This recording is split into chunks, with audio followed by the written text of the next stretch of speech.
Job లేక ఇబ్బంది పడుతున్నారా? అయితే మెడికల్ కోడింగ్ మీకు మంచి ఆప్షన్. వెంటనే కాల్ చేసి కోర్సులో జాయిన్ అవ్వండి. కొత్త కథలు ఏమైనా చెప్పుకుందామండి? అరేబియన్ నైట్స్ అని చెప్తున్నాం కదా. అవునవును. జాలరివాడు భూతము జాలరివాడి కథ చెప్తాం. ఈ బాగ్దాద్ నగరం చుట్టుపక్కలలోనే ఒక జాలరతను ఉండేవాడు. వాడికి పాపం ఎక్కువ చేపలు పడేవి కాదు. ఒకసారి ఏం చేశాట, టిగ్రిస్ నదికి వెళ్ళి ఇది వేశాడు, వాలేసాడు.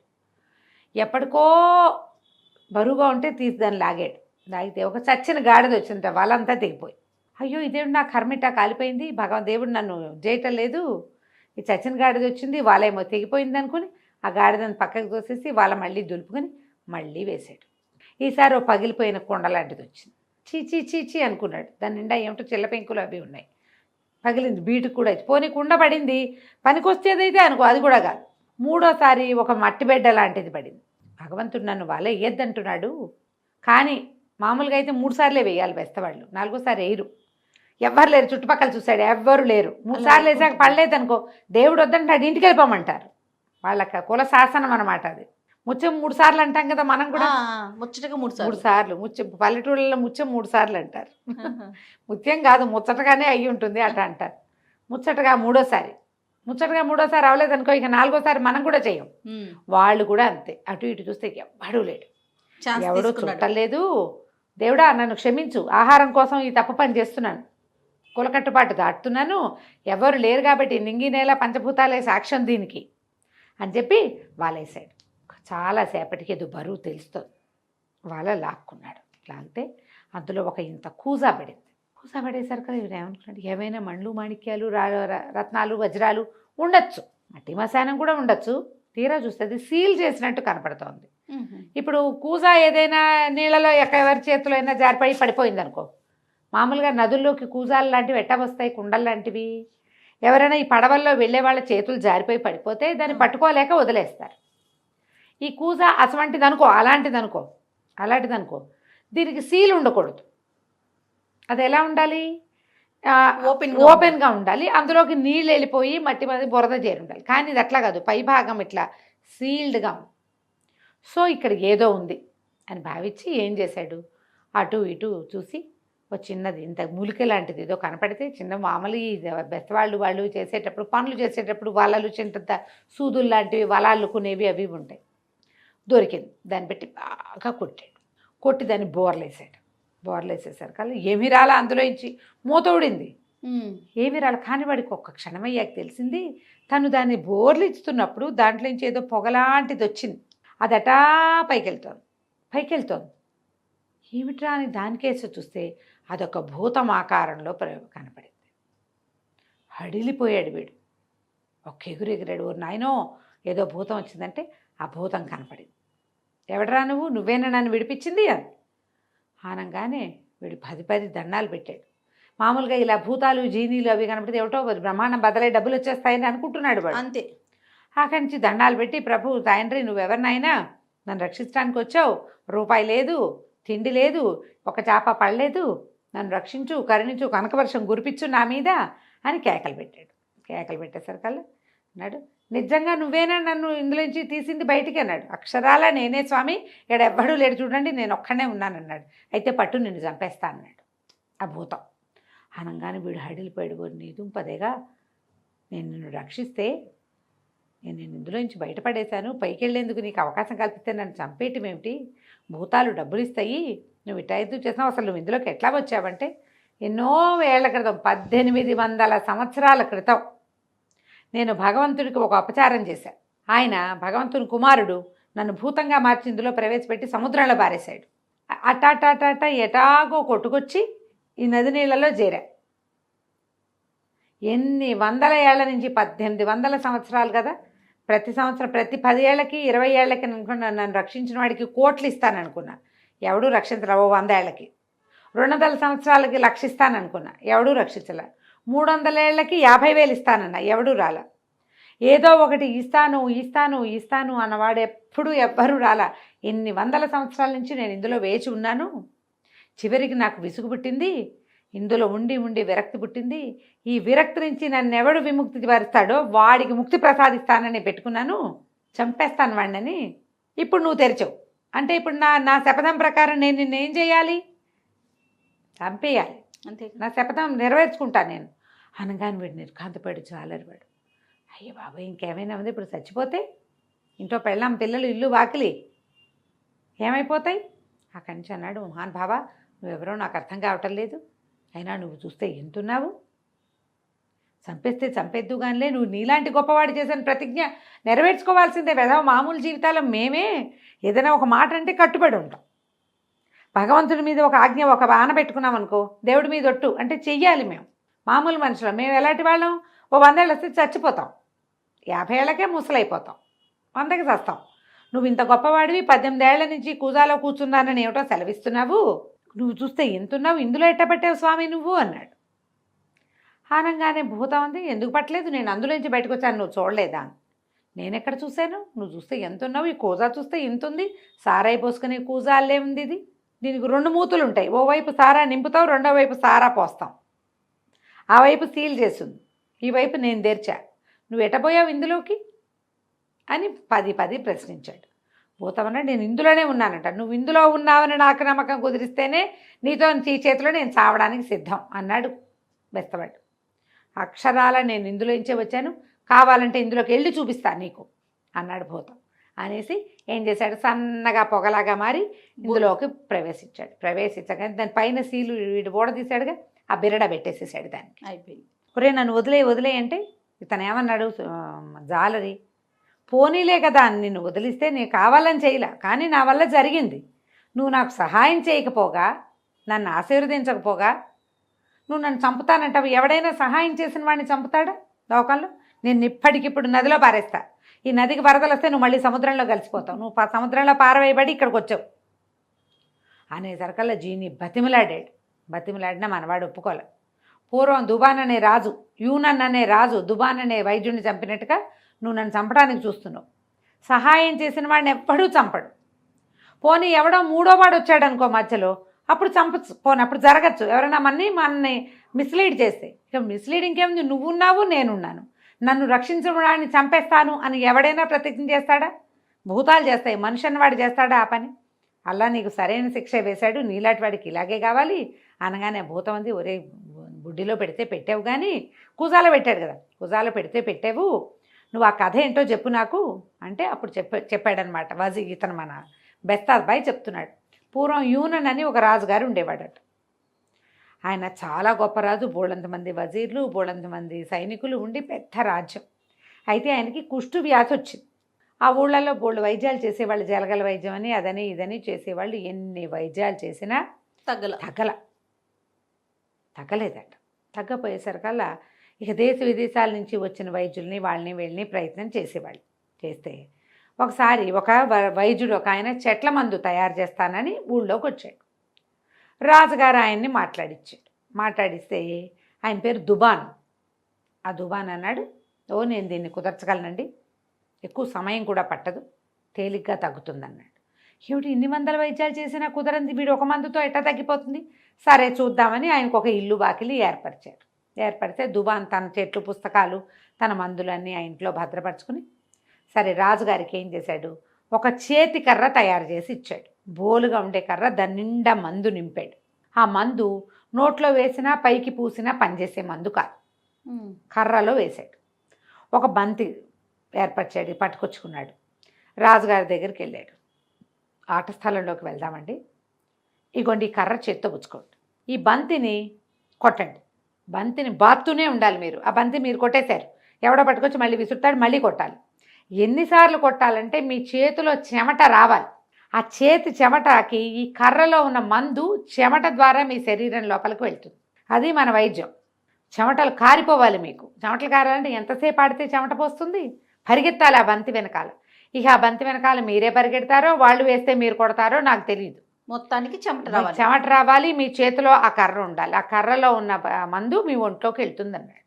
రాజుగారు విశేషంగా ఆడుకున్నాడు, ఆయనకి ఉత్సాహం వచ్చింది, ఏదో మందు తగ్గుతుందనేసరికాల. సరే బాగా కొట్టగా విపరీతంగా చెమటలు పోసి ఆ మందు పనిచేయటం మొదలుపెట్టింది ఆయనకి. 9 రోజుల పాటు ఆ వైద్యం జరిగింది. 10వ రోజుకి రాజుగారికి చేతి మీద వచ్చిన కుష్టుమచ్చలన్నీ తగ్గిపోయినాయి. వెండి బంగారం లాగా ప్రకాశించడం మొదలుపెట్టింది చర్మం. ఆయనకి చర్మం నలుపు గిలుపు వచ్చేస్తుంది కదా. పైగా వన్స్ లెప్రసీ ఏ పార్ట్కైనా ఏర్పడిందంటే మిగిలిన చర్మం అంతా కూడా రంగు మారిపోతుంది. రంగంతా నలుపంతా విరిగిపోయింది బ్రహ్మాండంగా. ఆయన అయ్యేసరికల్లా ఈయన చాలా సంతోషించి దుబాని విశేషంగా గౌరవించి పెద్ద భవంతి ఏర్పరిచి నెలకి 1000 దినారాలు జీతం ఇచ్చి ఆస్థాన వైద్యుడిగా నియమించుకుని ఇక అన్నీ ఆయనతోటే. ఫ్యామిలీ డాక్టర్ తోటి అన్నీ పంచుకుంటారు కదా, అంతేగా. కుటుంబ వ్యవహారాలు అన్నీ ఆయనతోటే స్నేహంగా ఉంటారు. అయితే ఈయన వజీర్లు చాలామంది ఉన్నారు యూనన్ దగ్గర. వాళ్ళలో ఒక వజీర్కి పలి ఒళ్ళు మండిపోయిందట. ఈయనకి ఆస్థాన వైద్యుడికి వచ్చేసాక మర్నాడు దుబాను తన దాసదాసి గణంతో వచ్చి సభలో కూర్చుంటే కళ్ళు కుట్టేసినాయిట వజీర్కి. ఎన్నేళ్ళ నుంచో సేవిస్తుంటే మాకేం లేదు, వీడేదో ఒక మందు తయారు చేసి ఇచ్చాడు, ఇట్లా అయిపోయిందని రాజుగారికి సుల్తాన్కి ఎక్కేయటం మొదలుపెట్టాడు. ఈ యూనన్కి శత్రువుని పక్కన పెట్టుకుంటున్నారు, 10 రోజుల్లో ఇంత ప్రాణాంతక వ్యాధిని తగ్గించాడంటే క్షణాల్లో మిమ్మల్ని చంపేయగలడు ఏదైనా మందు పెట్టి. కరెక్ట్ అనేసరికల్ రాజు చాలా కేకలేశాడు. ఏంటి నువ్వు అతను చూసి అసూయ పడుతున్నావా?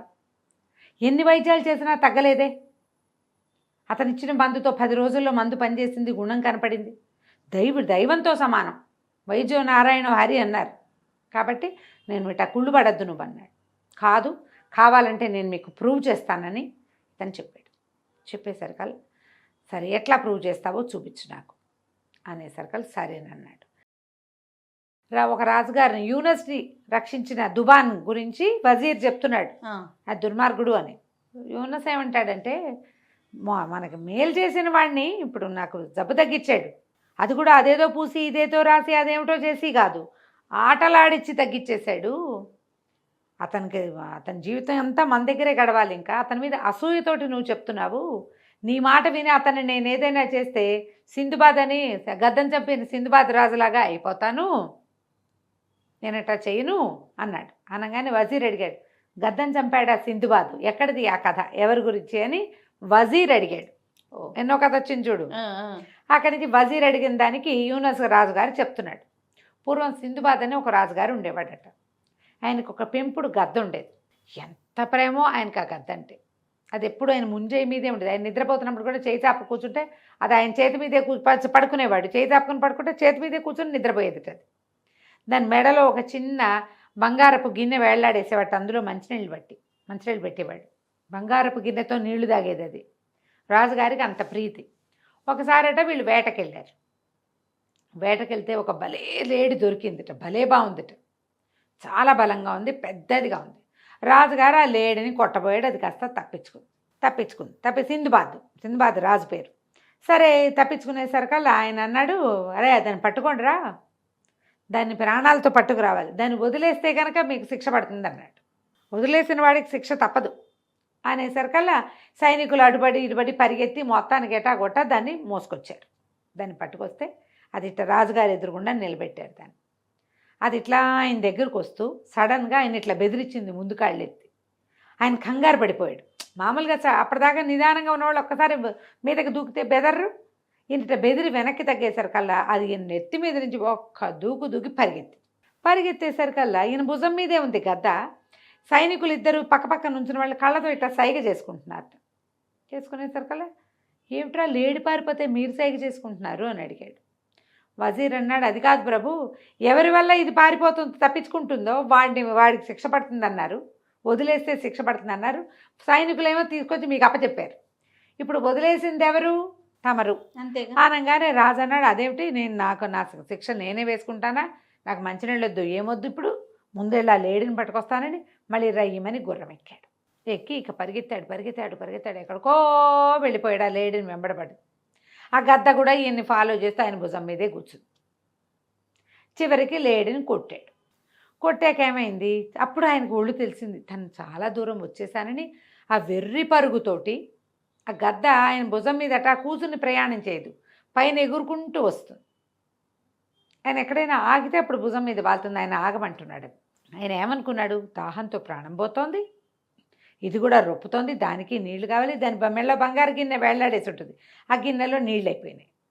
గుర్రము దాహంతో ఉంది అని చెప్పి గుర్రం మీదకి చూస్తే ఏదో చిన్న పళ్ళెం, దానికి నీళ్లు పెట్టడానికి ఇంత పళ్ళెం అంటుతుంది. సరే అటు ఇటు చూస్తే ఒక చెట్టు మీద నుంచి ధారగా నీళ్లు కారుతున్నాయి. ఆయన ఏమనుకున్నాడు, బాగా పరీక్షించల, పైనుంచి ఏదో జలపాతాల మీద నుంచి చెట్టు మీద పడుతున్నాయని ఆ నీళ్లు ఇట్ట పట్టాడు ఆ చిన్న పాత్రతోటి.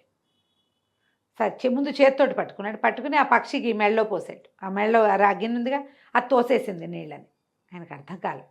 సరే ఏం చేశాడు, మళ్ళీ నీళ్లు పట్టాడు, గుర్రానికి పళ్ళెంలో పోసాడు. ఆ గద్ద ఏం చేసింది, ఒక తన్ను దన్నేసింది ఆ గిన్నెని. ఆయనకి అర్థం కాలేదు, దానికి ఇంత పళ్ళె వల్ల ఉంటుంది, డిపలా ఉంటుంది, అందులో పోస్తే అవి కూడా తాగనివిటల్లా. సరే తను నీళ్లు పట్టుకుని ఇట్లా తాగబోయాడు.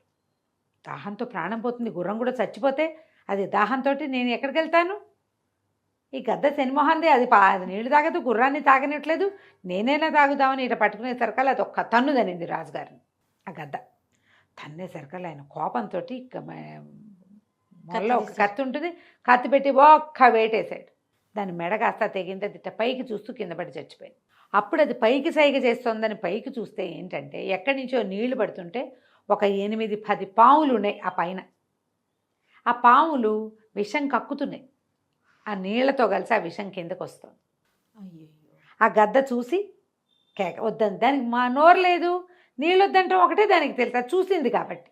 అది మామూలుగా అయితే పాముల మీద పడుతుంది గద్ద, కానీ ఈ సమయంలో ఏంటి, అది ఎంతసేపటి నుంచో ఎగురుతోంది, దానికి నీటి అవసరం, అలసటగా ఉంది, లేకపోతే పాముల్ని కలబడిపోను.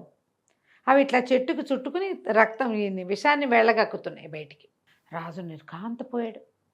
ఏం చేస్తాడు, తెల్లబోయాడు. అట్లాంటి సింధుబాద్ ఏం చేస్తాడు, ఆ తర్వాత ఆ గుర్రాన్ని తీసుకుని మెల్లిగా నడుచుకుంటూ చేరుకున్నాడు, గద్దని పోగొట్టుకున్నాడు. తన ప్రాణాలు రక్షించిన గద్దని తన చేత్తోటే చంపేశాడు. అంతేకాకుండా చిలకని చంపిన మనిషిలాగా నేను పాపాత్ముడిని కాలేను, ఈ గద్దని చంపిన సింధుబాద్లాగా తెలివి తక్కువ వాడిని కాను, ఓకే, చిలకని చంపిన మనిషిలాగా పాపాత్ముడిని కాలేను అన్నాడు. అనగానే వజీర్ అడిగాడు, చిలకని ఏ మనిషి చంపాడు అని ఆ కథ, రెండో కథ అడిగాడు. పూర్వం అట ఒక వ్యాపారస్తుడి దగ్గర, రాజుగారు చెప్తున్నాడు అనమాట, యూనస్ చెప్తున్న కథ ఇది. ఒక వ్యాపారస్తుడి దగ్గర ఒక చిలక ఉండేది. చిలక మాట్లాడేదట. ఈయన ఆ వ్యాపారస్తుడే ఒక రోజు పిల్లని తీసుకొచ్చి చిన్నగా ఆహారం పెట్టి పెంచాడు. అయితే ఏమైంది, చాలామంది దాసదాసి కానివ్వండి, ఒక అందమైన భార్య ఉంది. అయితే అందమైన భార్య ఉందని ఆయన కొంచెం చిలకని గమనిస్తూ ఉండమని చెప్పేవాడు. ఓసారి ఆయన ఏదో పొరుగురు వెళ్ళి తిరిగి వచ్చాక, చిలక ఏమిటే సంగతులు అంటే, ఏముంది, నువ్వు వెళ్ళాక నీ భార్య చక్కగా అలంకరించుకుని ఎవరో స్నేహితుడు వచ్చి గుర్రం ఎక్కించుకు తీసుకుపోయాడు, మరి అతనితో గడిపొచ్చింది. 4 రాత్రులు నువ్వు ఇంట్లో లేవు, 3 రాత్రులు నీ భార్య ఇంట్లో లేదు అని చెప్పింది. చెప్పేసరికల్లా ఆయన గుళ్ళు మండిపోయింది. దొంగమొహం, నేను ఊళ్ళో లేనప్పుడు నువ్వు ఎవరితోటో తిరుగుతున్నావని లోపలికి వచ్చి అంతఃపురంలోకి పెళ్ళాన్ని చీత కొట్టాడు. చీత కొట్టేసరికల్లా ఆవిడేమో ఆయన బయటికి వెళ్ళిపోయి, కోపంతో బయటికి వెళ్ళిపోయాడు. కొట్టాడు కానీ నేను చంపేయలే, పోనీ బయటికి వెళ్ళిపోయాడు. బయటికి వెళ్ళిపోగానే ఆవిడ మొత్తం చిలకత్తలందరూ ఇచ్చింది, ఎవరే నా సంగతి మా ఆయనకి చెప్పింది అని ఒక్కొక్కళ్ళని కనుక్కుంటే ఎవరు మేం కాదు అన్నారు. అయితే ఒక పొట్టి దాసి పిల్లందరూ అది చెప్పింది, పెంపుడు చిలక చాలాసేపు అయ్యగారి దగ్గర కూర్చుంది, అదేమైనా చెప్పిందేమో. సరే దీని సంగతి చెప్దాం, నా రహస్యం బయట పెట్టేసిందని ఏం చెప్పింది. ఆయన ఇవాళ వెళ్ళిపోయాడు, ఇప్పుడు రాడు ఇంటికి, ఏ స్నేహితుడి దగ్గర గడుపుతాడు. భార్యను కొట్టాడు, ఆయన కోపంగా ఉంది, వెంటనే ఇంటికి ఎందుకు వస్తాడు, ఎవరింటోనే ఉంటాడు. ఓ పని చేయండి, ఇప్పుడు చిలకని పంజరంలో పెట్టండి, దాని మీద గోను సంచి వేయండి, ఉండి దాని మీద కొట్టండి, తర్వాత నీళ్లు పోయండి గోను సంచి మీద అని చెప్పింది. చిలక పంజరంలో ఉంది, దాని మీద గోను పట్టగా పేశారు. అక్కడి నుంచి నీళ్లు ధారలుగా పోశారు. మధ్యలో డమాడమ దాన్ని ఆ కర్ర పెట్టి ఆ గోను పట్టాన్ని కొట్టారు. రాత్రంతా తెల్లవార్లు చేశారు. ఆయన పొద్దున్నే వ్యాపారస్తుడు ఏం చేశాడు, తెల్లారాక ఇంటికి వచ్చాడు. ఇంటికి వచ్చేసరికల్లా చిలక వెళ్ళి ఇల్లంతా తిరుగుతుంది. చిలక పోయి భుజం మీద కూర్చుంది. ఏమిటో చిలక విశేషాలు అన్నాడు. ఏముంది, రాత్రంతా ఉరుములు మెరుపులతోటి వాన, చీకటి గాఢాంధకారం అని చెప్పింది. నిజానికి అది ఎండాకాలం, అప్పుడు వానే లేదు. చిలక ఏం పరిస్థితి చూసింది అంతే. అక్కడి అన్నాడు, బోస్ నీదు పదిగా ఇంత పచ్చిపాపంగా అబద్ధాలు చెప్తున్నావేమిటే, నా పెళ్ళాన్ని గురించి కూడా ఇలాగే అబద్ధం చెప్పుంటావుగా నువ్వు అని చెప్పేసి దాని పీక వేసి చంపేశాడు. భారీ సంతోషంగా ఉంది.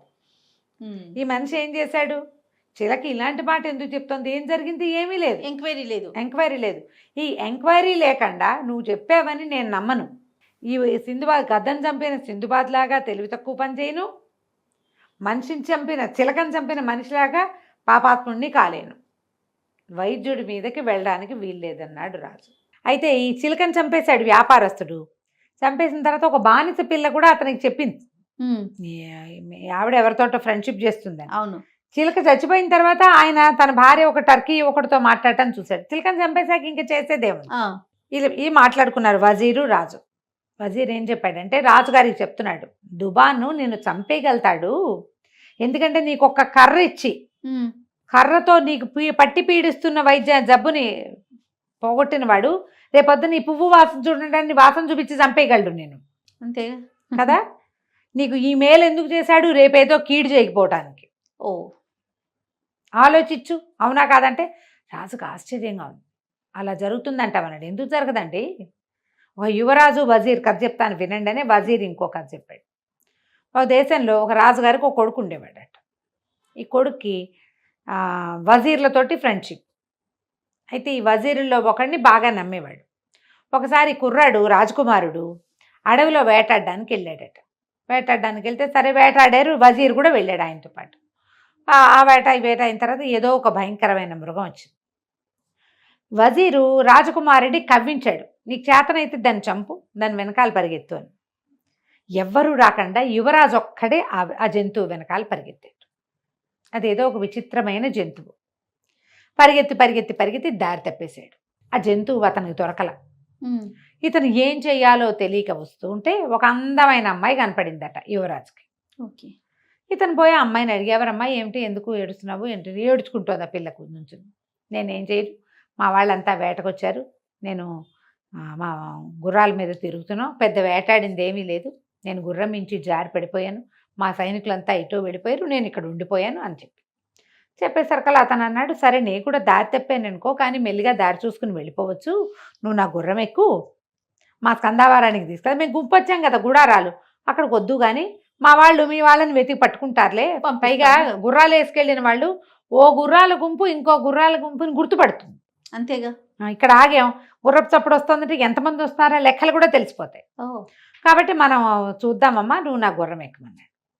ఎక్కితే ఈ అమ్మాయి ఇటు అటు అటు ఆ పక్క ఈ పక్క అని అట తీసుకెళ్ళి ఒక పాడుబడిపోయిన గుహ దగ్గరికి తీసుకెళ్ళి, నేను బాత్రూమ్కి వెళ్ళాలి, ఒకసారి వెళ్ళొస్తాను, నువ్వు ఇక్కడే నుంచో అని ఆ రాజకుమారిని అక్కడ నుంచోబెట్టి ఆ గుర్రం మీద వండి ఇది దిగి పిల్ల వెళ్ళిపోయింది. ఇటు ఎంతసేపటికి రాలా. రాకపోయేసరికల్లా డైరెక్ట్గా గుహలోకి వెళ్తాడు. ఆ అమ్మాయి నేను యూరినల్స్కి వెళ్తానంటే అందుకని ఇతను ఏం చేశాడు, ఆ గుహ పైపుకి కొంచెం పక్క నుంచి పై వైపుకి ఎక్కి అక్కడ నిలబడిట వంగి చూసేసరికల్లా అక్కడ ఒక రాక్షసి 4 పిల్ల రాక్షసులు కనపడ్డాయి. ఆ పిల్లలు అడుగుతున్నారు, అమ్మ ఆకలిస్తుంది, ఏం తెచ్చావే అంటే ఆ రాక్షసు చెప్తోంది, ఒక చక్కగా కండబట్టి నున్నగా తెల్లగా ఉన్న ఒక యువరాజు వాడి గుర్రము 2 తెచ్చా, కాసేపటికి ఎటాగు లోపలికి వస్తాడు. ఓకే, ముందు వాడిని తినేయండి, తర్వాత గుర్రాన్ని తినేద్దురు కానీ అనగానే ఆశ్చర్యపోయాడు. అమ్మ ఎట్లా పట్టుకున్నావే వాడిని అని అడిగారు. ఏముంది, విచిత్ర జంతువు వేషం వేశాను, వీడు పక్క వాళ్ళు ఉత్సాహిస్తే వచ్చేసాడు నా వెనకాల అన్నది. అనగానే వీడికి అర్థమైంది, ఆ జంతువుని వేటాడమని తనని ప్రోత్సహించింది ఎవరు, తనే, ఈ రాక్షసి. ఇది ప్రోత్సహించింది వజీర్ పంపించాడు. వజీర్ పంపించాడు అంటే వజీర్ ఏదైనా కుమ్మక్కయ్యాడేమో, వజీర్కి తెలిసేమో, ఏం చేయాలో తెలియలే. మెల్లిగా పక్క నుంచి దిగేశాడు. ఇంకా అమ్మాయి కోసం చూడకుండా గుర్రం తీసుకొని పరిగెత్తాడు, పారిపోయాడు. ఆ రాక్షసి చాలా దూరం వెంబడించింది కానీ వీడి దగ్గర గుర్రం ఉంది, పట్టుకోలేకపోయింది. వాడు దారులు మార్చి మొత్తానికి ఎట్లా కొట్లా తన స్కందావారానికి చేరుకున్నాడు తెల్లవారుజాముకి. అప్పుడు నిశ్శబ్దంగా ఉన్నాడు. అందరు అడిగారు, ఆ జంతువు చచ్చిపోయిందని, చంపేశానన్నాడు. వజీర్ ఏం మాట్లాడలే. తెల్లవారి రాజకుమారుడు ఇంటికి వెళ్ళాక వాళ్ళ నాన్నకు చెప్పాడు, నాన్న ఒక విచిత్రమైన జంతువు కనపడింది, వజీరే నాన్న అక్కడికి పంపించాడు అనగానే వాళ్ళ నాన్న వజీర్ని చంపేశాడు. ఇంకేమీ లేదు, ఏమిటి ఎందుకు ఏమీ లేవు, ఇలా జరిగిపోతుంది. ఇప్పుడు వీళ్ళ వల్ల మనకి కీడు జరుగుతుంది అని అర్థమైనప్పుడు ఏం చెయ్యాలి, నువ్వు తీర్పులు చెప్పించుకుంటూ కూర్చోకూడదు, ముందు వాడిని తీసేయాలి అక్కడి నుంచి. రాజుగారు యువరాజు వజీర్ని ఎట్లా తీసేశాడో నువ్వు వీడిని అట్లా తీసేయాలి, ఇవాళ నీకు ఈ జబ్బు పోగొట్టాడు, రేపు నిన్ను అంతే సింపుల్గా చంపేస్తాడు అంటే ఈ జనాల్లో కొంతమంది అన్నారు, మహారాజా మీరు ఆలోచించండి, ఎంతకాలంగానో ఎన్ని విధాలు ట్రై చేసినా, జలగల వైద్యం చేయించినా మీ కుష్టు వ్యాధి తగ్గలేదు, అతని వైద్యంతో తగ్గిపోయింది, మీ ప్రాణదానం చేశాడు అంటే రాజుకి ఎక్కిపోయింది. ఈ కథలతోటి అవును, రేపొద్దున ఏదైనా చేస్తాడు. ఇప్పుడు ఇవాళ కర్ర ఇచ్చి కర్రతోటే జబ్బు పోగొట్టేశాడు. రేపొద్దున ఓ పువ్వు ఇస్తే ఆ పువ్వు వాసన పిలిచగానే చచ్చిపోతాను నేను, వాడి దగ్గర ఎన్ని రకాల మందులు ఉన్నాయో అనేసరికి ఇక సరే అతన్ని పిలిపించారు. పిలిపిస్తే రాజు అడిగాడు, నేను నిన్ను ఎందుకు చంపకూడదో చెప్పాను. అతనికి అర్థమైపోయింది వైద్యుడికి, దుబాన్కి, వీళ్ళందరూ తనని చంపడానికి సిద్ధంగా ఉన్నారు. అయితే ఇతను ఏమన్నాడు, అయితే నన్ను చంపడానికి సిద్ధంగా ఉన్నారా, నన్ను వదిలిపెట్టేసేయండి, నేను వెళ్ళిపోతాను అంటే, కాదు కాదు, నువ్వు ఎక్కడికి వెళ్ళినా నువ్వు ఈ పని చేయగలవు, నన్ను చంపేసేయగలవు, నిన్ను చంపడం తథ్యం, నీకు ఆఖరి కోరిక ఏదైనా ఉంటే తీల్చుకో, ఎందుకంటే నా జబ్బు పోగొట్టావు కాబట్టి. అయితే ఇతను ఏమన్నాడు, అలా కాదండి, నాకు ఒక్కరోజు గడివి ఇవ్వండి, నేను వెళ్ళి మాకు ఇష్టమైన వాళ్ళందరికీ ఇది మంచి మాటలు చెప్పుకొని నా లెగసీని, నా వైద్యం ఉంది కదా, దాన్ని కంటిన్యూ చేయడానికి ఒక ఆధారం చూసుకుని నా పుస్తకాలు శిష్యులకి వాళ్ళకి అప్పచెప్పి వస్తా. టైం ఒక్కరోజు టైం ఇవ్వండి, పైగా మీరు నాకు మేలు చేశారు, ఇంత గొప్ప పేరు వచ్చింది, ఇంత సంపాదించుకున్నాను, ఇవన్నీ చేశా కదా, నాకు సమయం ఇస్తున్నారు కాబట్టి మీకు కూడా ఒక ఇది ఇస్తాను, ఒక అత్యద్భుతమైన పుస్తకం పట్టుకొస్తాను మీకోసం అన్నాడు. సరే రాజు ఒప్పుకున్నాడు. అతన్ని మంది మార్బలంతో సహా పంపించారు. ఆయన పుస్తకాలు ఎవరికి అప్పచెప్పాల్సిన వాళ్ళకి అప్పచెప్పారు. ఒక పుస్తకం చేత్తో పుచ్చుకొచ్చాడు. అక్కడి నుంచి ఒక మంచి పొడేదో పట్టుకొచ్చాడు, మందు పొడి. ఆ పొడిని ఒక పళ్ళెంలో వేసి ఒక చోట పెట్టాడు. రాజా, నా మెడ నరికేశాక నా తలకి ఈ మందంతా అంటించండి, నీకు రక్తం కారదు, నా తలని ఈ పళ్ళెంలో పెట్టి ఎదురుగుండా పెట్టుకోండి. ఈ పుస్తకం ఉంది కదా, ఈ పుస్తకాన్ని 3 పేజీలు తిప్పండి. 3వ పేజీలో ఒక్కో పేజీ తిప్పాలి. 3వ పేజీలో ఈ చనిపోయిన వాడి తల మాట్లాడేందుకు ఒక మంత్రం ఉంది. ఆ మంత్రం చదివితే మీరు ఏది అడిగితే ఆ ప్రశ్నకి నా చచ్చిపోయిన తల సమాధానం చెప్తుంది, నరకబడిన తల సమాధానం చెప్తుంది. ఆ తర్వాత మీరు ఏ తలను నరికినా ఆ తల మీకు ఆన్సర్ ఇస్తుంది. ఆ విద్యని నేను మీకు గిఫ్ట్గా ఇస్తున్నాను అన్నాడు. నువ్వు వచ్చే గిఫ్ట్లు అక్కర్లా, ఏమక్కర్లా అని అనాలా? ఏమంటారు ఎవడైనా? వీడిని అసలు ఎదురుకుండా కాదు, ఎక్కడో చంపేయండి అనకుండా రాజుగారు అదేదో వచ్చి పడిపోతుందని సరే ఆయన ఇచ్చిన మందు పొడిని ఓ పళ్ళెల్లో వేయించి తలారిని పిలిచి, ఎవరై వీటి తల నరికేయరా, తల నరికేయంగానే ఆ తలని ఎత్తి ఆ మందంతా పట్టించి ఆ పౌడర్ మీద ఉంచబెట్టారు. కాళ్ళు ఇట్లా విప్పి చూస్తోంది ఆ తల. రాజుగారు పుస్తకం ఒళ్ళో పెట్టుకున్నాడు, పేజీ తిప్పాడు, 1 లెక్క పెట్టింది తల 1, 2 తిప్పాడు 2, 3 ఎప్పటికీ రాల. ఈయన ఇట్లా 4 కొంచెం తడి చేసుకుని 3వ పేజీ తిప్పాడు. తిప్పితే 3వ పేజీ తెరుచుకుంది. అక్కడ ఏమీ లేదు. కానీ మరో నిమిషం రాజుగారికి విషం తలకెక్కేయటం మొదలుపెట్టింది. పక్కపక్క నవ్వింది తల. వాసన చూపించి చంపేయగలనని తెలుసు నీకు, కాగితం తిప్పించి కూడా చంపేయగలను నేను అని చెప్పింది. రాజమ్మో నన్ను చంపేశాడు వీడు, విషం ఎక్కిపోయింది తలకి. 2 పేజీలు తిప్పేసరికి ఆ విషపు పేజీలని వేలుతో కదిపేసరికి నోట్లో కూడా పెట్టుకున్నాడు. నోట్లో కూడా పెట్టుకుని పేజీగా తిప్పాడు. గోవిందా అయిపోయింది, రాజు మరణించాడు.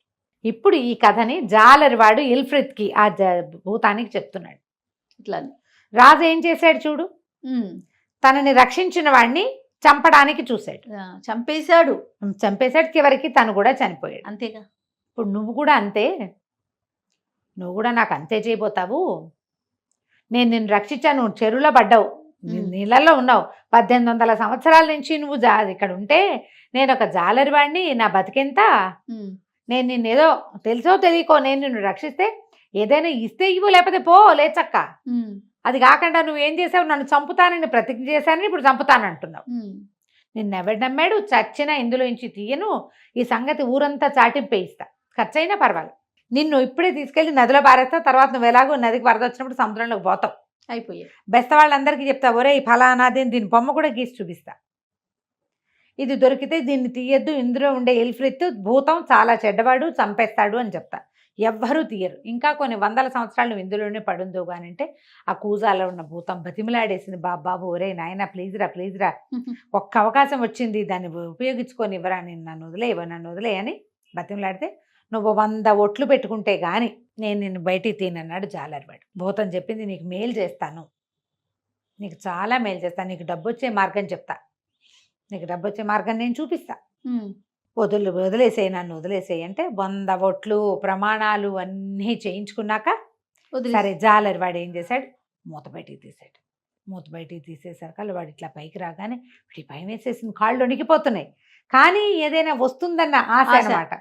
అక్కడి నుంచి వాడేమన్నాడు, ఆ భూతం, సరే నువ్వు నా వెనకాలరా, నేను నిన్ను ఒక చోటకి తీసుకెళ్తానని ఓ చోటకి ఎక్కడికో నడిపించు తీసుకుపోయాడు. అక్కడ ఒక చిన్న గుంట, ఎంత స్వచ్ఛమైన నీళ్లున్నాయో, ఆ నీళ్లలో బోల్డ్ రంగుల చేపలని, అంతా ఇసక పర్రలు, ఏమీ లేదు అక్కడ, కొండలు చుట్టూత. అందులో 4 రంగుల చేపలున్నాయి, తెలుపు, ఎరుపు, నీలము, ఆకుపచ్చ. అసలు అలాంటి చేపలు ఎక్కడా చూడవు. ఆ 4 రంగుల చేపల్ని నువ్వు వలయ్యి నీకు ఇవి పడతాయి అన్నాడు. నువ్వు పట్టుకెళ్ళి రాజుగారికి అమ్ముకో, డబ్బులు వస్తాయి, రాజు నీకు కావలసిన డబ్బు ఇస్తాడు, హాయిగా బతుకు ఓ అని చెప్పి ఆ 4 రంగుల చేపల్ని వీడిని పట్టుకోమని ఈ భూతం కాస్త ఒక్క ఎగిరి నేలను ఒక తన్ను దన్నేసరికల్లా ఆ నేల ఇట్లా విచ్చిపోయిందట. ఆ భూతం అందులోకి వెళ్ళిపోయింది. వీడు చక్కగా 4 రంగుల చేపల్ని పట్టుకుని చూస్తే అసలు ఎంత బాగున్నాయి, రకానుకోటి పడ్డాయి.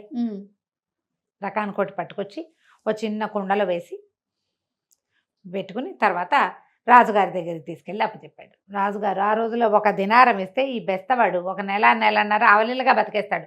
హాయిగా 2 పూట్ల తింటూ కులాసాగా ఖర్చు తక్కువ కదా. ఖర్చు తక్కువ. దినారం అంటే బంగారు నాణ్యం కదా. అదే అయితే 40 దినారాలు ఇచ్చి ఆ రాజుగారు ఒక వజీరు ఇవి కొన్నాడు. ఇవి వంటశాలలో ఎవరో వేరే దేశం నుంచి రాజుగారు, వేరే దేశపు రాజుగారు సుల్తాను వీళ్ళకి వంట మనిషిని పంపించాడు, ఒక బానిస పిల్లని బాగా వంట చేస్తున్నాను. ఆ పిల్ల చేతికి ఇచ్చారు, రాజుకు రుచిగా వండి పెట్టు అని. రాజు కూడా చాలా సరదా పడ్డాడు ఆ చేపలు చూసి.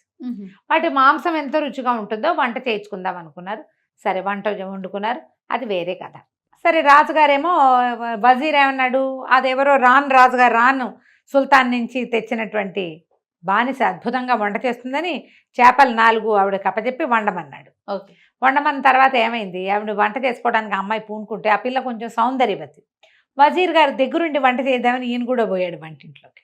పోయేసరికల్లా ఆయన ఇంకా గుమ్మంలోనే ఉన్నాడు. ఈ అమ్మాయి వాటిని ఆ చేపల్ని ఇట్లా పొయ్యి మీద కింద మంట పెట్టి పైన జాలి జాలిగా ఉన్నది ఒక ప్లేట్ పెట్టి చేపలు వేపాలి దాన్ని మంట మీద పెట్టింది. పెట్టంగానే ఝామ్మని ఒక పెద్ద శబ్దం అయ్యి పక్కనున్న గోడ ఒకటి ఢామని పగిలిపోయి అందులో నుంచి ఒక మహాద్భుత సౌందర్యవతి, ఆల్చిప్పల్లాంటి కళ్ళు, పెద్ద పెద్ద ఇయర్ రింగ్స్, అద్భుతంగా ఉన్న ముక్కు మూతితో ఉన్న ఒక అమ్మాయి బయటకు వచ్చింది. గోడలోంచి బయటకు వచ్చి ఈ పెనం పెట్టింది కదా, పెనం మీద వేయిస్తోంది ఈ చేపల్ని. ఒక పేం బెత్తమిటి ఆ పెనం మీద టకాటక కొట్టి మీ ప్రతిజ్ఞ నిలబెట్టుకోండి అన్నది. అనగానే ఈ చేపలు 4 ఒక ఎగిరి అలాగే అలాగే నువ్వేం చెప్తే అదే చేస్తావు, నువ్వు వద్దన్న పని మేము ఎప్పుడు చేయమని ఎగిరి ఢామనికి కిందకు వచ్చేసినాయి, పొయ్యిలో పడిపోయినాయి పెనం మీద నుంచి.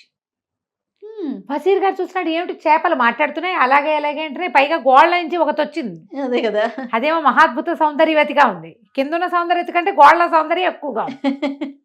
ఏమిటో తెలీదా, చూస్తూ ఉండగానే గోడ మూసిపోయింది, అమ్మాయి వెళ్ళిపోయింది, చేపలు మాడిపోయినాయి, పొయ్యిలో పడిపోయినాయి. తెల్లబోయాడు వజీర్, ఏదో మాయమంత్రం ఉంది ఇక్కడ. ఆ బానిస కంగారు పడిన అమ్మాయి ఏడవటం మొదలుపెట్టింది. ఇప్పుడు రాజుగారు చేపలు పంపించి వేయించంటే పొయ్యిలో పడిపోయాయి అంటే ఏం చేస్తాడు, దీన్ని పడేస్తాడు పొయ్యిలో.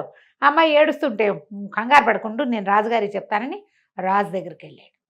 ఏదో వింత జరిగిందండి అక్కడ, ఇట్లా జరిగిందంటే రాజు నమ్మల.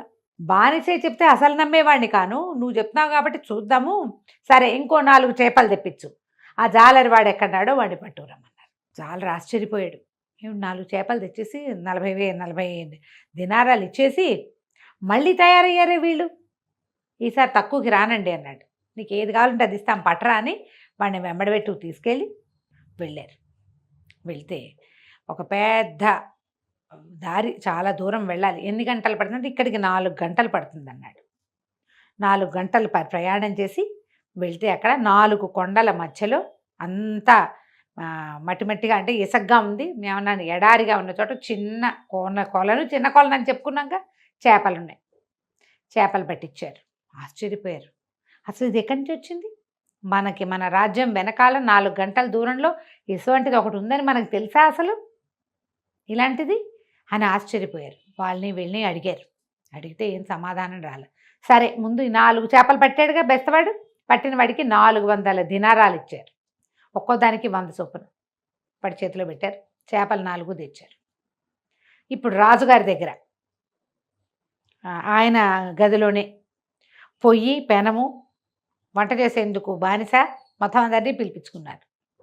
అక్కడి నుంచి ఈ పొయ్యి మీద పెట్టారు, వాటిని పెనం పెట్టి దాని మీద పెట్టేసరికల్లా సరే ఏమైంది, దానితో వేపి చూయమని నూనె వేయంగానే పెద్ద గోడ పగిలిపోయి అందులోంచి ఈసారి బ్రహ్మాండంగా వస్తాదులాగా ఉన్న ఒక భీకరాకారుడు నల్లటి వాడు ఒకడు బయటకు వచ్చాడు.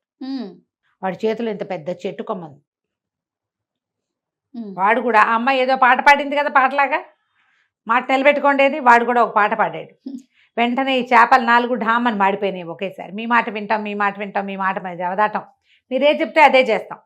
రాక్షసుడు మాయమైపోయాడు. ఆ వచ్చిన బాగా నల్లటి వాడు చేపలు కాస్త మాడి బొగ్గులైపోయినాయి. అయ్యయ్యో. పొయ్యిలో పడలా. ఈసారి జాగ్రత్తగా పెట్టారు, పొయ్యికి పెనానికి గ్యాప్ లేకుండా. పెనం మీదే మాడిపోయినాయి అవి. అంతకుముందు తెలుపు, ఎరుపు, నలుపు, ఆకుపచ్చ రంగుల్లో ఉన్నాయి కదా, ఇప్పుడు ఏమీ లేవు. అర్థం కాలేదు. రాజు అన్నాడు, ఇక్కడ ఏదో వింటుంది, పదండి నేను కూడా వస్తా అక్కడ. కానీ మొత్తం అందరూ పోయారు. వెళ్తే అక్కడ విచిత్రంగా 4 పెద్ద పెద్ద కొండలు, 4 వైపులా చిన్న కొలను. ఇవి ఇక్కడికి ఎట్లా వచ్చినాయి? అక్కడి నుంచి చుట్టుపక్కల అందరినీ కనుక్కోవటం మొదలుపెట్టారు. ఒక ముసలాయన అయితే చెప్పాడు, ఇంత చిన్న కొలను నేను ఏనాడు చూడలే, ఇది ఇక్కడికి ఎట్లా వచ్చిందో కూడా మాకు తెలీదు. కొలను రావాలంటే తవ్వాలి, దానంతటా అవి ఊరేవి చెమ్మ ఇట్లా తడితడిగా అంతంత ఉంటుంది. ఇట్లా గుంటల్లే ఉండి అందులో ఇన్ని రకాల చేపలుండి ఈ వ్యవహారం ఎట్లా వచ్చిందో మాకు తెలియదు. మేము ఇక్కడ మానవ మాత్రం ఈ వైపు ఎప్పుడూ చూడలే. ఈ 4 కొండలు ఇదివరకు లేవు, ఈ మధ్య ఎప్పుడో వచ్చాయి. అట్లా ఎట్లా వస్తాయి? కొండలు వస్తాయి, అవును కదా, కొండలు రావు కదా. సరే, అక్కడి నుంచి రాజుకి ఇక్కడ ఏదో మర్మం ఉంది, దాన్ని తెలుసుకోవాలని ఉంది అన్నాడు వజీర్ తోటి. మీరు మొత్తం అంతా వెళ్ళిపోడు గుంపు, నేను ఇక్కడే ఉంటా, నడిచి వెళ్తా, అన్ని కొండలు ఎక్కి చూస్తా, ఏదో మర్మం ఉంది, అది నేను కనుక్కోవాలి అంటే బతిమలాడాడు రా వజీర్. వద్దండి వద్దండి అంటే రాజు ఒప్పుకోవాలి. సుల్తాన్, ఏం పర్వాలా, నాకేమన్నా అక్కడ కొడుకులా కూతుళ్ళా, ఏ పిల్లల్ని చూసుకోవడానికి నేను ఇంటికి రావాలి? రాజ్యం మీరు చూసుకోండి, వజీర్లే సంభాళిస్తారు రాజ్యాన్ని. సుల్తాన్ ఉంటే ఉంటాడు, లేకపోతే లేదు, నేను మాత్రం ఈ రహస్యం కనుక్కున్నాకే వస్తానన్నాడు. అక్కడి నుంచి ఈయన మొత్తం అలంకారాలన్నీ తీసేసి ఒక కత్తి భుజాన్ని వేసుకుని సామాన్లన్నీ వాళ్ళతో పంపించి కొద్దిగా ఆహారానికి కొంచెం ఏర్పాటు ఉంచుకుని అక్కడి నుంచి మర్నాడు తెల్లవారిన దగ్గర నుంచి నడవడం మొదలుపెట్టాడు. ఆ 4 కొండల మధ్యలోకి నడిచి నడిచి నడిచి నడవగా 1 రోజున్నర నడవగా అక్కడ దూరంగా ఏదో ఒక నల్లటి ఒక కోట లాంటిది కనపడింది. కోట అంటూ ఒకటి ఉంటే మనుషులు ఉంటారు అంతే. ఎవరో, ఇప్పుడు కొండ అయితే దాని అంతటి పుడుతుంది, కోట ఎట్లా పుడుతుంది? సరే దాని దగ్గరికి వెళ్ళాడు. వెళ్తే ఎవ్వరు లేరు, పిట్ట పురుగు, కోటలాగా ఉంది అంతే. లోపలికి వెళ్ళాడు. చక్కగా ఉంది, క్లీన్గా, బంగారపు మెట్లు, అరకంచి పెద్ద ఈత కొలను లోపల, 4 పక్కల 4 పెద్ద పెద్ద సింహాల నోట్లోంచి ఇట్లా కొలంలోకి నీళ్లు పడుతున్నాయి. ఇంత ఏర్పాటు ఎవరో ఒకళ్ళు ఉండి చేసుకోవాలి కదా. పైగా ఏ రాజాదిరాజులో ఏదో బీద ఇల్లు కాదు, అది పాడుపడిపోయింది కాదు, ఎవరో రోజు వచ్చి ఇక్కడ స్నానం చేస్తున్నట్టు అవన్నీ కూడా కనపడుతున్నాయి. అక్కడి నుంచి పైన పక్షులు తిరుగుతున్నాయి, పైవైపున తిరిగే పక్షులు లోపలికి రాకుండా ఆ ఈత కొలను పై ప్రాంతం అంతా బంగారపు వల అల్లబడి ఉంది. అంటే బాగా డబ్బున్నవాళ్ళు, బంగారపు సింహాలు, బంగారపు మెట్లు, బంగారపు వల, ఇవన్నీ చూశాడు. ఇంకా చూస్తే లోపల ఆహార పదార్థాలు అవి ఇవి కనబడుతున్నాయి. ఓహో, ఎవరైనా ఉన్నారా, నేను పరదేశిని, దూరం నుంచి వస్తున్నాను, నాకు ఆహారం ఏర్పాటు చేయడానికి ఎవరైనా ఉన్నారా అని కేకలు పెట్టుకుంటూ పిలిచాడు. పలకల. వెళ్తూ ఉంటే బంగారపు పల్చడిగా సిల్క్ తోటి బంగారంతో నేసిన పరదాలు, లోపల పెద్ద పెద్ద సింహాసనాలు ఎన్నున్నాయో అంతా తిరిగి చూశాడు. పెట్ట పెరుగు లేదు, మానవ మాత్రుడు అన్నవాడు లేడక్కడ. ఏం చేయాలో తెలీలా. ఇక్కడే ఉండి ఇదేదైనా మాయమర్మం ఉన్నదా అర్థం కాల. ఇంతలో ఒక చిన్న మూలుగు వినపడింది. దీనికి ఎవరో మూలుగుతున్నారు, అంటే అంటున్నారన్నమాట. అని గట్టిగా అనలేక మూలుగుగా వినపడుతోంది. ఈయన మూలుగు వచ్చిన వైపు, ఎవరినైనా మహానుభావ ఎవరైనా ఉన్నారా, పలకండి పలకండి, నాకు సమాధానం చెప్పండి అని కేకలు పెట్టుకుంటూ వెళ్తే ఒక పెద్ద బంగారపు గద్దె, చాలా పెద్దది, దాని మీద ఒక అతను కూర్చుని ఉన్నాడు. తెల్లగా పొడుగ్గా ఉన్నాడు, బంగారపు రంగు వస్త్రాలే ధరించింది, పైన ఏదో ఉత్తరీయం లాంటిది వేసుకున్నాడు, మెళ్ళో ఏవో నగలున్నాయి, అసలు గులాబీ రంగు బుగ్గలు, చక్కగా 9 రెక్కల లాంటి మీసాలు, ఎంత పండల్లే, ఎంత చక్కగా ఉన్నాడో. వాడు ఏదో ఎక్కడి నుంచో దిగొచ్చిన దేవదూతల్లే కనపడ్డాడు ఈయనకి. అక్కడి నుంచి, బాబు ఎవరండి మీరు, ఇక్కడ ఒకరే ఉన్నారేమిటి, ఇక్కడ ఎవరు ఎందుకు లేరు, నాకు కొంచెం ఆహారం ఇస్తారంటే, నేను ఇక్కడి నుంచి కదలలేను బాబు అన్నాడు. మనిషి చూస్తే బ్రహ్మాండంగా ఉన్నాడు, ఎందుకు కదలలేడు, అదేంటండి చూడ్డానికి బాగున్నారు కదా అన్నాడు. బాగున్నాను కానీ కదలలేను ఆయన అని వస్త్రం తీస్తే నడుం కింద భాగం అంతా రాయి, పై పార్ట్ మాత్రమే మనిషిగా ఉన్నాడు అబ్బాయి. రాజు నిర్ఘాంతపోయాడు. సుల్తాన్, ఇలా ఎలా అయిపోయావు అంటే ఇక్కడ ఖచ్చితంగా ఏవో మాయలు మంత్రాలు ఉన్నాయన్నమాట. ఏం జరిగింది, నువ్వెవరు అంటే నువ్వెక్కడి నుంచి వచ్చావు అన్నాడు. అనేసరికల్లా 4 కొండల మధ్యలో ఒక చిన్న సరస్సు ఉంది, అందులో 4 రంగుల చేపలున్నాయి, అవి నా రాజ్యానికి వచ్చినాయి. వస్తే వాటిని ఒక అందగత్తైన ఒక అమ్మాయి, నల్లగా నీగురవాడిలాగా ఉన్న రాక్షసుడిలాగా ఉన్న ఒకడు వాటిని ఆహారంగా పక్వం కాకూడదని చెప్పిన మాట వినాలని శాసిస్తే అవి మాడిపోయినాయి. ఆ అమ్మాయి ఆ నల్లటివాడు వీటిని శాసిస్తున్నారంటే ఇక్కడ ఏదో కథ ఉంది, అది తెలుసుకోవడానికి వచ్చాను నేను అని చెప్పాడు రాజు. అప్పుడు ఇక్కడున్న అతను ఈ ప్రాంతానికి యువరాజు, నేను నా తండ్రి మొత్తం ప్రాంతానికి రాజు. నువ్వు చూసిన కొండలు అవంతా కూడా మా రాజ్యం. ఒక శాపం వల్ల ఆ రాజ్యం అంతా అట్ట కొండలుగా మారిపోయింది. నా ప్రజలైన 4 జాతుల వాళ్ళు, అంటే ముస్లింలు, యూదులు ఇలా ఉంటారు కదా, నీగ్రోలు, అట్లా మొత్తం 4 జాతుల వాళ్ళు 4 రంగుల చేపలుగా మారి అందులో బతుకుతున్నారు. వాళ్ళని శాసించేది ఆ అందగత్తైన అమ్మాయి, ఆ నల్లటివాడే. అనేసరికి రాజుకు చాలా ఉత్సాహం వచ్చింది. ఏదో కథ ఉంది, ఏం జరిగింది, అసలు నువ్వెవరు, దేనివల్ల నీకు ఈ పరిస్థితి వచ్చింది, ఇంత చక్కటి వాడివి సగం రాయిగా ఎలా మారిపోయావు అని అడిగితే ఆ యువరాజు తన కథ చెప్పడం మొదలుపెట్టాడు. మనం వచ్చే భాగంలో ఆ కథ తెలుసుకుందాం. తప్పకుండా అండి. కానీ చాలా బాగుంది రమ్య గారు స్టోరీస్, అరేబియన్ స్టోరీస్ కానీ పేరుకి అంటే ఇంట్రెస్టింగ్ గా చెప్పాక రస్టిక్ గా ఉంటాయి. వీటిలో నుంచి జాగ్రత్తగా కొంచెం కొంచెం తీసుకోవాలి మనం. ఒక యువరాజుని చూశాడు సుల్తాన్. యువరాజు తన కథ చెప్తున్నాడు. సరే, యువరాజు ఏం చెప్పాడంటే, ఈ ప్రాంతపు సుల్తాన్ మా తండ్రి, నాకు వివాహం అయింది, నేను నా కజిన్నే పెళ్లి చేసుకున్నా. ఆమె ఎంత బాగుండేదో నాతోటి, ఎంతో బాగుండేది. అయితే ఒకనాటి రాత్రి నేను పడుకుంటే నాకు మాగన్నుగానే ఉంది నా నిద్ర. ఎందుకనో ఆ రోజు నేను గాఢంగా నిద్రపోలే. ఆమె నిద్రపోయేదాకా నా పక్కనే ఉండేది రోజు. ఇవాళ ముందే వెళ్ళిపోయింది. నేను మెలకుగానే ఉన్నా. మాగన్నుగా ఉన్నప్పుడు నా కాళ్ళ దగ్గర పాల దగ్గర ఒకటి, తల దగ్గర ఒకటి 2 బానిసలు నుంచున్నారు. తల దగ్గర ఉన్న అమ్మాయి విసునకర్ర పెట్టి వీస్తుంది, కాళ్ళ దగ్గర ఉన్న అమ్మాయి కాళ్ళు పడుతోంది. వాళ్ళిద్దరూ మాట్లాడుకుంటున్నారు.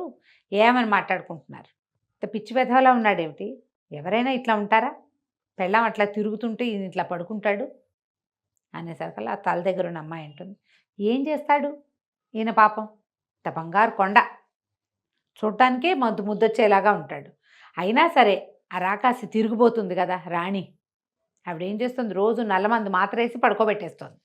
ఈయన మాత్ర వేసుకుని నిద్రపోతాడు. తెల్లారు లేచి ఆవిడ లేచో అక్కడి నుంచి బయట నుంచి వస్తుంది, అప్పుడు నిద్ర లేపుతుంది మొగుడిని. ఏం చేస్తాడు, ఆవిడొట్టి తిరిగిపోతుందని మాట్లాడుకుంటున్నారు. ఆశ్చర్యపోయాడు. ఏమిటి, అవునా, ప్రతిరోజు ఒక గ్లాస్ మంచినీళ్ళు ఇస్తుంది ఇతనికి, రోజు ఆ గ్లాసు పూర్తి చేస్తాడు. ఆ రోజు రాత్రి ఈయన సగమే తాగాడు, ఇంకా నిద్ర మాగన్నుగా ఉంది, ఇతనికి తెలిసిపోయింది. మర్నాడు పొద్దున పడుకుని నిద్రపోయాడు. ఆ రాత్రి నేను తెల్లవారు లేచేసరికల్లా నా భార్య వచ్చి నన్ను నిద్ర లేపింది. ఆవిడ చాలా ఫ్రెష్గా మామూలుగానే ఉంది. ఈ రహస్యం ఏదో ఛేదించాలనుకున్నా. ఆ రోజు రాత్రి ఆమె మంచినీళ్ళు ఇస్తే ఆమెకు తెలియనివ్వలేదు, ఒక్క చుక్క కూడా నీళ్లు తాగలా.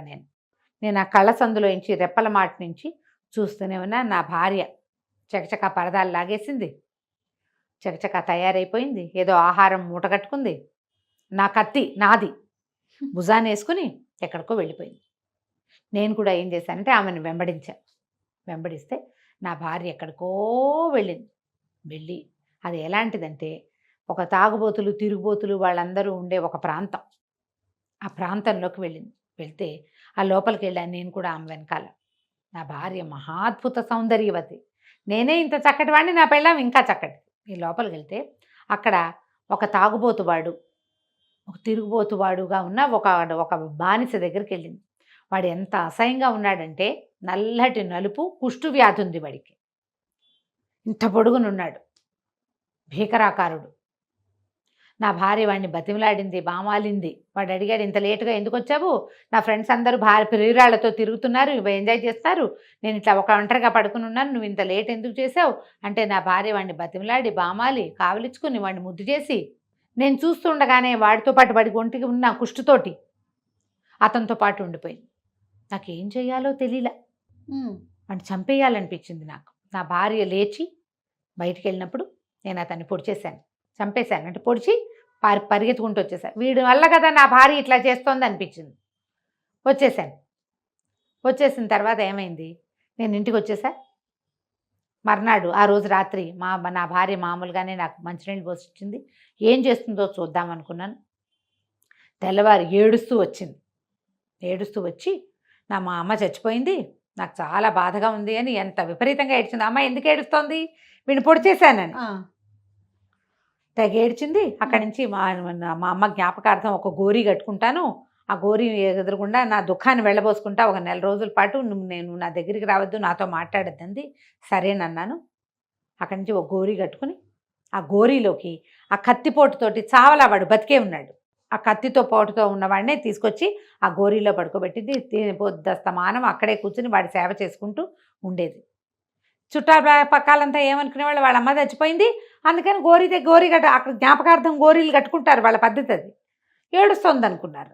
ఇవి మాత్రం ఆ లోపల ఉన్న వాడి కాళ్ళు చేతులు పట్టుకుంటూ వాడిని బతిమలాడుకుంటూ వాడిని ముద్దు చేసుకుంటూ వాడితో పాటే ఉంది. 1 నెల రోజులైనా ఆమె దుఃఖం తీరలా. ఒకరోజు నేనే ఆ గోరీ దగ్గరికి వెళ్ళి ఆమె మీద గట్టిగా అరిచా. వాడిని పొడి చంపేసినా నీకు బుద్ధి రాలేదు, నువ్వు ఇట్లా చేసావా అనగానే నా భార్య తిరగబడిపోయింది నా మీద. ఓరి దుర్మార్గుడా, నా ప్రేమ జీవితాన్ని నువ్వే పాడు చేసావు, పంచప్రాణాలు వాడంటే నాకు, నువ్వు ఇట్లా చేసావు కాబట్టి నేను మామూలు దాన్ని కాను, నీ భార్యని పిచ్చిదాన్ని మీ బాబాయ్ కూతురుని అనుకుంటున్నావేమో, నీ అంతు చూస్తానని అక్కడి నుంచి ఏవో నీళ్లలో ఏదో పొడి కలిపి దాన్ని మంత్రించి నా మీదకి పారబోసేసింది. ఆ పారబోసిన మరుక్షణం, ఆ నీళ్లు పోసేసిన మరుక్షణం నా నడుం కింద భాగం అంతా రాయి అయిపోయింది. నేను ఎట్లా పడి ఉండిపోయాను. వాడేమో శవంలాగా అట్లాగే ఉన్నాడు, వాడు బతికే ఉన్నాడు, చచ్చిపోలా, ఆ కత్తిపోటుతోటే ఉన్నాడు. అక్కడి నుంచి ఏం చేసింది, నీ ప్రజలు నీ రాజ్యం చూసుకునే కదా, నేను రాజు, నువ్వు సుల్తాన్ అన్న గొప్పతో, యువరాజు అన్న గొప్పతోటి, వీడు బానిసని కదా నా ప్రియుణ్ణి నువ్వు ఇలా చేసావు, నీ రాజ్యమే లేకుండా చేస్తానని నా రాజ్యం మీదకి మొత్తం నీళ్లు బారబోసేసింది ఇట్లా మంత్రించి. దాంతో మా రాజ్యం మొత్తం కొండలైపోయినాయి. ఆమె ఏ గోరీ కట్టిందో ఆ గోరీ మాత్రం ఉండిపోయింది, నా భవనం ఉండిపోయింది, మిగిలిందంతా అయిపోయింది ఇట్లా. అక్కడి నుంచి నా రాజ్యంలో ఉన్న 4 జాతుల వాళ్ళు 4 రంగుల చేపలుగా మారిపోయి ఆ కొలంలో ఉండిపోయారు. ఇదంతా నా రాజ్యం, నేను ఇట్లాగే ఉన్నాను, నాకు ఏమీ చేయటానికి దారి లేదు. అమ్మాయి రోజు వస్తుంది, రోజు వచ్చి కొరడా పెట్టి రోజుకు 100 దెబ్బలు కొడుతుంది నన్ను. ఇప్పుడు కింద భాగం ఏం లేదు, పై భాగానంతా ఒళ్ళంతా వాతలే వాడి ఒంటి నిండా యువరాజుకి కొడుతుంది. అక్కడి నుంచి వాడిని బతిలాడుకుని, వాడిని బావాలుకుని, వాడిని ప్రేమించి, వాడిని ముద్దు చేసి ఆ శవంలాగా ఉన్నవాడితోటి అలాగే ఉంటుంది. వాడు చావడు బతకడు, నేను బతకను చావను, ఇగో ఇలాగే పడున్నాను, నా రాజ్యం అంతా ఇట్లా అయిపోయింది అన్నాడు. సుల్తాన్కి ఎంత బాధ వచ్చేసిందో. పోని ప్రేమించింది అనుకో ఆ అమ్మాయి, దాని దారిని అది పోవచ్చు కదా, వీడిని ఎందుకు చేయటం? రాణిగా ఉండి సుల్తాన్కి క్వీన్గా ఉండి ఈ పని చేయకూడదు. సరే నేను దాని అంతు చూస్తాను, నువ్వు ఇక్కడే ఉండని. ఏం చేశాడు, వెళ్ళిపోయి చూస్తే వెతికితే ఇప్పుడు ఆ శవం ఎక్కడుందంటే ఆ గోరీలాగా ఉన్న దాంట్లో ఆ బానిస ఉన్నాడు. వీడు వెళ్ళిపోయి ఆ బానిసని 4 పోట్లు పొడిచి చంపేశాడు రాజు. ఈ సుల్తాన్ వచ్చాడు కదా, ఇతను చంపేసి అక్కడ దుప్పటి కప్పుకొని పడుకున్నాడు. సాయంకాలం అవ్వగానే అమ్మాయి ఇచ్చింది. లోపలికి రావటమే ఈ భర్తగా ఉన్నాడుగా, ఈ సగం శరీరం రాయి అయిపోయిన యువరాజు, వాడిని 100 కొరడా దెబ్బలు కొట్టింది. వాడు అరిచర్చి కేకలు పెట్టి మూలిగి దెబ్బలు తగులుతుంటే ఎవరైనా మూలుగుతారు కదా, ఆ మూలుగులన్నీ అయిపోయాక లోపలికి వచ్చింది. లోపలికి వచ్చి, నా దైవమా నువ్వు ఎలా ఉన్నావు, ఈరోజు నువ్వు ఎలా ఉన్నావు, నాతో మాట్లాడు, ఎన్ని రోజులైందో నువ్వు మాట్లాడంటే అన్నాడు. అనగానే అప్పుడు నిర్కాంతపోయింది. నువ్వు మాట్లాడతావా, నువ్వు బతికే ఉన్నావా అని. బతికే ఉన్నాను, నేను మాట్లాడతాను అనేసరికి రా నా దాని దగ్గరికి తీసుకో, నువ్వు మామూలుగా అయితే నాకు అదే కావాలి అని ఏడ్చి శోకాలు పెట్టింది. ఈ సుల్తాన్ అన్నాడు, ఈ బానిస వేషంలో అక్కడ పడుకుని ఉన్నాడు కదా, దాని ఏముంది, అన్నిటికీ అల్లాయే ప్రభువు, నువ్వు రోజు కొట్టుకొట్టి హింసిస్తున్నావు నీ భర్తని, వాడు శాపనార్థాలు పెడుతున్నాడు, ఆ శాపాలన్నీ తగులుతాయి మనకి, ముందు వాడిని విముక్తుని చేసి అప్పుడు మన ఇద్దరం హాయిగా ఉందాం అనగానే, సరే నీకు వాడిని విముక్తుని చేస్తే నీకు సంతోషమైనా అంది, నాకు సంతోషమే, వాడిని విముక్తి పరిచేసి ముందు అనగానే ఈ అమ్మాయి వెళ్ళి ఏం చేసింది, మంత్రించిన జలం జల్లి యువరాజుని నార్మల్ చేసేసింది.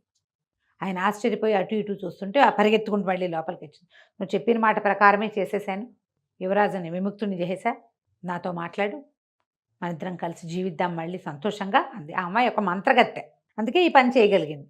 ఆ అమ్మాయికి ఆ బానిసతోటే ఆ అమ్మాయి స్నేహము జీవితము అన్నమాట.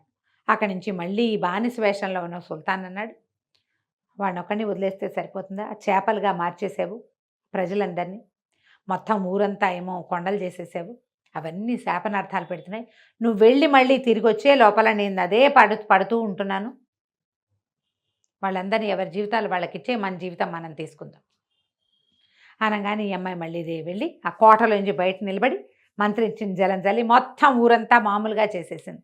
పెద్ద పెద్ద రహదారులు, వీధులు, రాజోద్యానాలు, బోల్డని బిల్డింగులు, మనుషులు, ప్రజలు మొత్తం అంతా ఆ ఎడారిలాగా ఉన్నదంతా పూర్తి స్థాయి రాజ్యంలాగా అయిపోయింది. ఆ అమ్మాయి పరిగెత్తుకుంటూ కోటలోకి వచ్చింది. నువ్వు చెప్పినట్టే చేశాను నా దైవమా, నువ్వు నాతోటి బాగా ఉండు అని వెళ్ళిట దగ్గరికి వెళ్ళి గట్టిగా కావలించుకుందా. పడుకుని శవంలా పడున్నాడు కదా. ఇట్లా ఎప్పుడైతే ఆ అమ్మాయి తన మీదకి వచ్చేసి తను ఇట్లా కావలించుకుందో, ఈ సుల్తాన్ ఏం చేశాడు, పక్కనే దాచిపెట్టుకున్న కత్తి తీసి కస పొడిచేసాడు అమ్మాయి. 5-6 పోట్లు ఇప్పుడు నువ్వు తప్పించుకుని నిలబడి ఉన్నారనుకో, తప్పించుకుంటారు.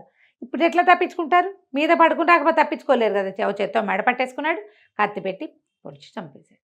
చచ్చిపోయిన మరుక్షణం ఆ అమ్మాయిని పక్కకు తోసేసి లేచి నిలబడ్డాడు. నిలబడటం ఏమిటి, యువరాజు వచ్చాడు లోపలికి. 2 శవాలు ఉన్నాయి అక్కడ. ఒకటి ఆ పాత నీగురువాడి శవం, అమ్మాయి బానిస శవం, ఈ అమ్మాయి శవం. వెంటనే అప్పటికప్పుడు తవ్వి పాతేసి ఉప్పు పోసేసి దాని మీద మొత్తాన్ని పూడ్చేశారు. పూడ్చేశాక అప్పుడు వాళ్ళిద్దరు ఒకళ్ళనొకళ్ళు కావలించుకున్నారు. రాజుగారు, సుల్తాను, యువరాజు ఇద్దరు. ఎంతో గొప్ప పని చేసావు, నువ్వు నన్ను ఇక్కడి నుంచి ఇది చేసావు, నువ్వెవరు, ఏమిటి, ఎక్కడి నుంచి వచ్చావంటే, ఇక్కడి నుంచి కనీసం 4 రోజులు ప్రయాణిస్తే కానీ మా ఊరు రాదు. అతను ఎంత నడిచి వచ్చాడు. అవును, ఇక్కడ చాలా దూరము, కానీ మన ఊరు వెళ్దాము, నువ్వు నాతో పాటు రా, నాకు పిల్లలు లేరు, ఈ రాజ్యాన్ని వదిలేసే, ఇంక ఇక్కడ ఉండద్దు, నీ జీవితం ఇక్కడ ఏం బాగుండదు. ఇంకా అందరికీ ఏం తెలుసు, ఇతని భార్య ఒక మంత్రగత్తె, ఆ అమ్మాయికి ఒక బానిస ప్రియుడు ఉన్నాడు. ఇప్పుడు చంపేసినా ఇక అతని మించి ఆ ప్రధ పోదు కదా. నువ్వు నాతో వచ్చేయి, నేను నిన్ను పెంచుకుంటాను అనేసరికి అక్కడి నుంచి కొన్ని బళ్ళు కట్టించుకుని ఈ రాజ్యాన్నేమో వజీర్లకు అప్పచెప్పేసి ఈ బళ్ళల్లో బోల్డంత అపారమైన సంపద వేసుకుని సుల్తాను, యువరాజు ఇద్దరు సుల్తాన్ గారి రాజ్యమైనటువంటి బసరాకి తిరిగి వచ్చేసాక ఇంత అద్భుతమైన వ్యవహారం జరగడానికి కారణం ఎవరు? చేపలు తెచ్చిన జాలరిని పిలిపించారు. జాలరిని పిలిపిస్తే ఆ జాలరి అతను వచ్చాడు. నీకు ఎంతమంది పిల్లలు ఏమిటి అని కనుక్కుని వాడికి ఇల్లు వాకిలన్నీ ఏర్పరిచారు. అతనికి 2 కూతుళ్ళు, 1 కొడుకు ఉన్నారు. రాజుగారు ఎంతో సంతోషించి యువరాజు ఓ పిల్లని పిచ్చి పెళ్లి చేసి ఓ పిల్లని తను పెళ్లి చేసుకున్నట్టు. వాళ్ళ పెళ్ళిళ్ళు అలాగే ఉంటాయి కదా, చిన్నపిల్లల్ని చేసేసుకుంటూ ఉంటారు. పెళ్లి చేసేసుకున్నారు. వాళ్ళ అబ్బాయినేమో ధనాగారానికి అధికారం చేసి ఎంతో హాయిగా ఉన్నారు. ఈ చేపలు పట్టుకుని మొదట ఇల్ఫ్రిత్ని చెప్పాడు కదా, ఇల్ఫ్రిత్ నీ జీవితమే మార్చేస్తాను నేను. అతను చెప్పినట్టుగానే ఈ మొత్తం జీవితం మారింది. ఈ జాలరి వాడితో పాటుగా యువరాజు జీవితం కూడా మారిపోయింది. మొత్తం ఆ చేపల వల్ల ఏం మార్పు జరగాలో అదంతా యథాతథంగా ఎలా జరగాలో అలా జరిగిపోయింది. ఆ తర్వాత అందరూ హాయిగా ఉన్నారు. కథ కంచికి మనం ఇంటికి. సూపర్ అండి. నమస్తే రమ్మగారు. నమస్తే.